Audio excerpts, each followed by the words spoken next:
Hi, loves. Welcome back to another episode of Not Overthinking It podcast. Going into the topic of today's episode, we're going to be diving into a shy girl's guide to thriving in social situations. First, let's break down what shyness is, where it stems from. Shyness, like a huge part of it, stems from our childhood. Maybe your parents were shy and that's your learned behavior. Maybe you didn't learn how to communicate, and when you tried to, it was not well received, and then you just felt more awkward and shameful because you weren't able to communicate, because we tend to think that communication is an innate ability, but it's something that we need to learn. We're just not taught how to make friends. So that's one component. Another component is that you could have been rejected or gone through something when you were a child that made you feel more closed off.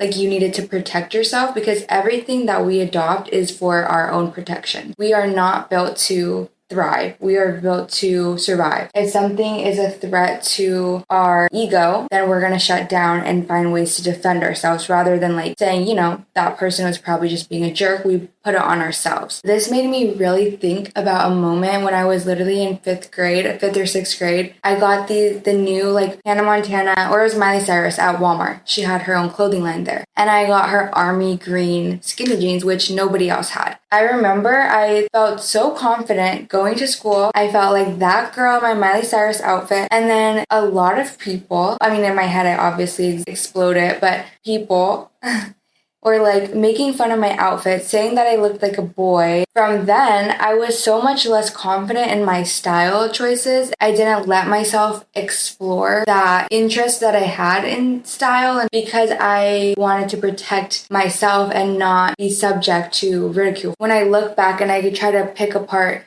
the times when I lost confidence and became more introverted, I'm like, am I really letting something that a 12-year-old or like an 11 or 12-year-old said to me, am I really letting that affect the course of my life and make me introverted? That is absolutely insane. But we don't think about it. We're not reflecting in the moment. We just get hurt and then we adopt some sort of mechanism without questioning our decisions. So I want you to go ahead and reflect back. I don't care how many instances you have to reflect on. When was it that you became more shy, more closed off? Think back, because unless you feel like there was never a time when you were outgoing or confident, that's kind of different. That could also be like how I mentioned, you kind of just grew up watching other people behave that way in social situations and you didn't learn how to communicate. That's something that we also can work through and learn. But if you remember a time when you were younger, you had way more confidence, what happened after that to where you lost that confidence? Even just identifying that moment can make you realize that we can change the way we cope with things and we can reframe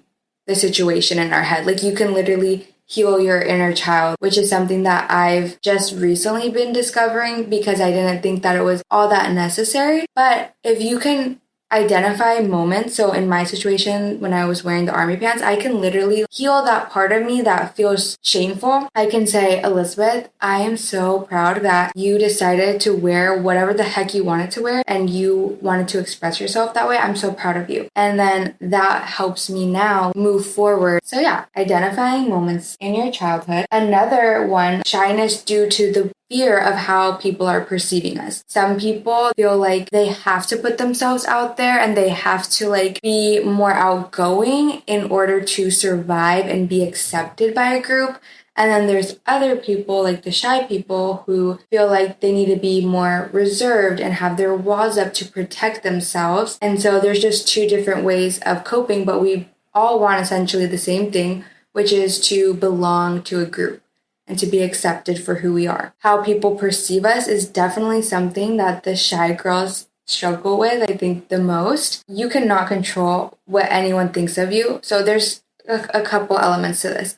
One, we tend to assume the worst in people, which is so unfair for the other person. If you've ever stood up in front of your class and you had to give a presentation or even just ask a question, and you are assuming that all the people in the room are judging you and thinking something rude about you, that is not fair to those people. Do not make assumptions about what other people are thinking. We're not giving people the benefit of the doubt. So let's just start assuming the best in people. In the reverse case, maybe when you talk to someone, you think that they're thinking something mean about you, but then they could be fearful of what you're thinking about them. There was one time when I was coaching in my class and I was a pretty new coach, so I was 1,000% in my head. Like, I was spotting this girl who was doing overhead press. I felt a vibe from her. Like, I just felt like she didn't want me to be there, but I needed to spot her. So I was really in my head. And then she goes, "Oh my gosh, I did not put on deodorant. I'm so sorry if I smelled." Everyone is just so in their own head in social situations. Most of the time, people are thinking nice things. They're thinking about something stressful in their lives, or they are thinking about how you're thinking of them. I want to kind of go into some tangible tips for becoming more confident in social situations. Number one, practice and have like a little ritual. When I was first going to my gym, it's a private gym, all girls, everyone's strong and beautiful. I was so nervous, but I really wanted to go. So every time in the car, I would have a ritual.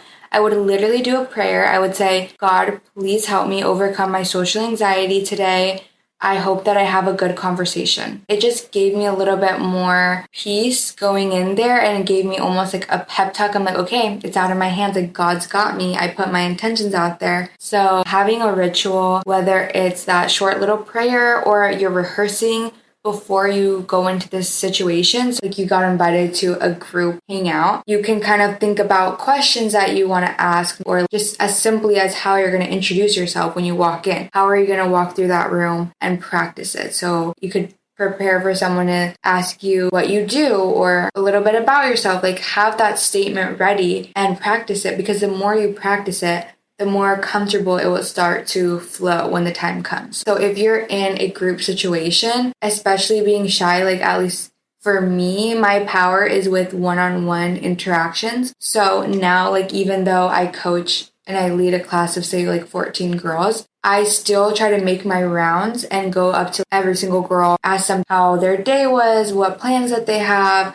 how are they feeling that day, you know what I mean? So that I can at least have a little bit more comfortability in that one-on-one. And then when it comes time for the group, it's less intimidating. And I even did that at my gym, where I would like reach out to girls one-on-one, and that way I can at least start to have people I know to go up to, and then over time I can talk to more and more people. Practicing, preparing, doing your ritual, going up to people one-on-one, it can be your power. Even just looking at books. I watched this public speaking TED Talk. One of the things the guy was saying was, we need to just view things as a conversation rather than you're on the stage and you have the mic and everything you say holds so much weight. Just make it a conversation. Ask questions that are open-ended. Avoid yes or no questions. Today I asked my hairdresser. That's one of the things. When I'm at the hairdresser, I'm like, this is going to be like a 2-hour sit down. I mean, it's not super awkward. I just don't know her that well, but I asked about her dog and she talked about her dog for like literally the whole 2 hours. So ask open-ended questions, be genuine about them. People also love to show pictures, like be genuinely interested in other people. Try to get out of your head as much as possible. As shy people, we kind of like are in a conversation and we're like, what should I say next? And they're not even finished talking. Like, we should just really absorb what they said. And even if you need buffer room to like have a response, you could just repeat back what they said in a different way. So it's like, wow, if they were talking about how they are getting a new job and a little bit nervous about that, you could be like, wow, I really admire how you are putting yourself out there and getting a new job because of how you felt a little bit stagnant in your old job. That's really respectable. So being responsive in the conversation, being present, calming down, like whatever you need to do to have even just relaxed energy. Literally, our brains are so powerful. If you are standing with your hands in a fist, your brain will think that you're stressed out, even though you weren't necessarily stressed before. So relax your body. Okay, with that, we're just going to wrap up what we discussed today and the tips for success in conversations as a shy girl. Number one, prepare yourself. You can rehearse a little bit. Have some backup questions in the back of your pocket. Have a little mantra that you say before you enter social situations. If you are more powerful in one-on-ones, then make the effort to reach out to people on individual levels so that you can feel more comfortable once you get into the group setting. Also, conversations are not meant to put you on the mic and have it be super scary. People are not thinking about you or judging you as hard as you think. So relax, get into a calm posture, and make it a conversation. Be responsive, listen curiously to what that person is saying, and then give genuine responses. I hope that this helped you. I definitely, like I said, I know how it feels to be in that position, and I still am working through it, but I hope that these tips that helped me help you as well. And until next week, see you.